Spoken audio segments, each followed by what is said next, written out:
Welcome to another episode of the Chicano Studies lecture series called Las Platicas.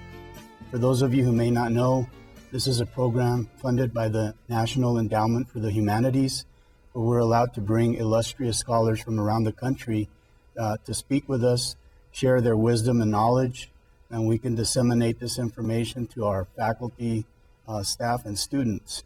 Today, we're very fortunate to have with us Dr. Teresa Cordova from the University of New Mexico.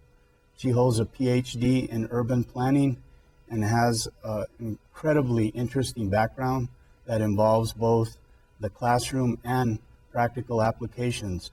So I'd really like to welcome you here with us, Dr. Cordova. Thank you. It's been a real pleasure to have you. Because we're doing this lecture series, hoping that we can get a strong Chicano studies program off the ground in our institution, I'd like to ask you, in your mind, what is the state of Chicano studies in U.S. academics, and why is it important for an institution like ours to have a strong Chicano studies program? Well, I would say, first of all, that Chicano studies is as important as it's ever been, if not more so. And it's very important that we have classes not only to help students learn about history and culture and to reconnect or to affirm their identities around culture, but also it's an opportunity for them to learn about current issues and how those current issues are affecting them and the various ways that they can be involved in their own communities.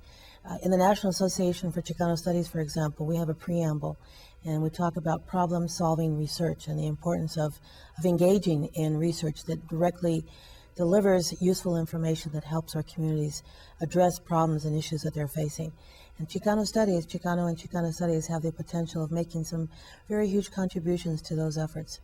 I think it's also important because it's a way for Chicano faculty, students, and staff to come together, to support one another, to build that community. And I think particularly among the faculty and staff who are here over a period of many years, it's a very important source of community building. And it's an important way for people to come together and not only support one another, but also inspire one another. Okay.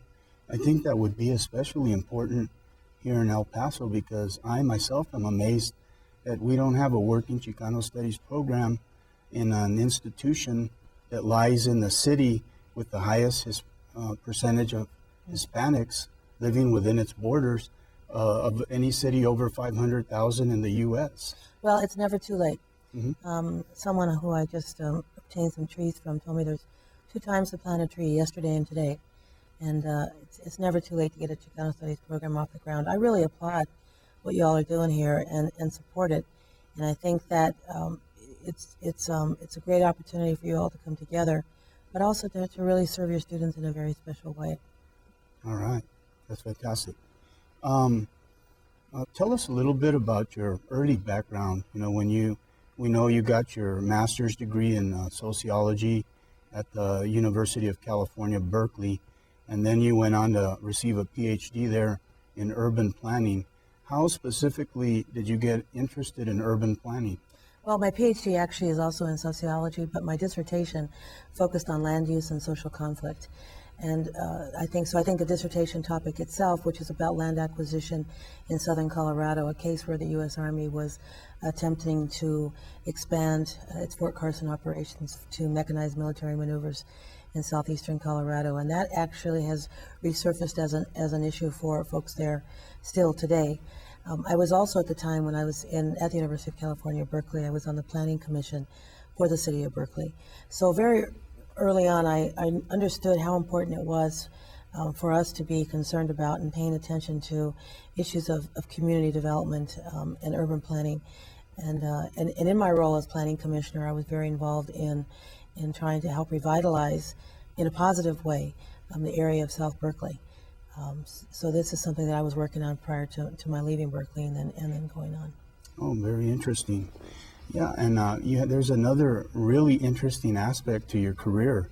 You not only have the theory that comes with teaching in the classroom, you've actually gotten involved in your resource center for Raza Planning, where you actually do community work and resource a direct pipeline and connection to the community.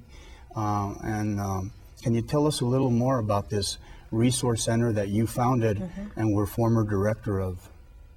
Well, let me first address this issue of the connection between community and university. Something I mentioned last night in my presentation is that I don't really believe that my education belongs to me. I feel very much a strong sense of responsibility on the importance of connecting my university to the needs of whatever community I may be living in at the time. First of all, my parents did not obtain a higher education. And my dad had a GED. My mother did not graduate from high school. But education was very important to them, and it's something they encouraged myself and my siblings to attain. And I know how special that was for them when I did achieve a higher education. Also, because of the Chicano movement and other civil rights movements, there were people who fought very hard for people like me to have access to higher education. And so I really value that and really treasure that and respect that legacy. And so I think it is a responsibility for me to use my education in ways that go beyond just myself. So to that end, I have been involved since I was in graduate school and even prior in ways to connect that education to issues around me.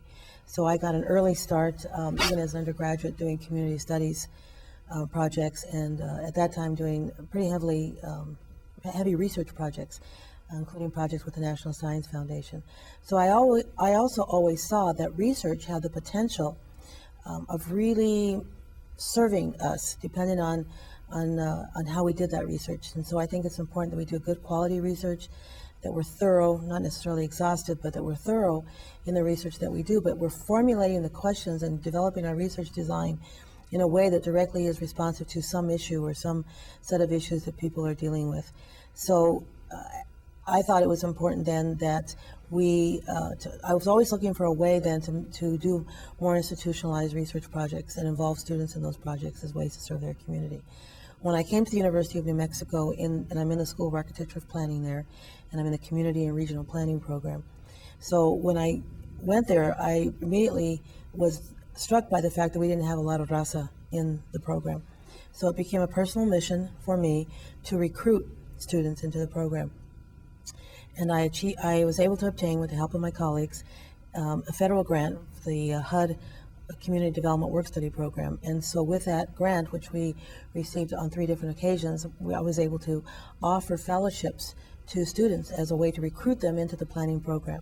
So they received a fellowship, they paid their tuition, they had internship opportunities, and then we helped support their books and some of their other supply costs. What was wonderful about that is it turned into a snowball effect, which is what I hoped it would do, so that more students then were drawn into the Community and Regional Planning Program.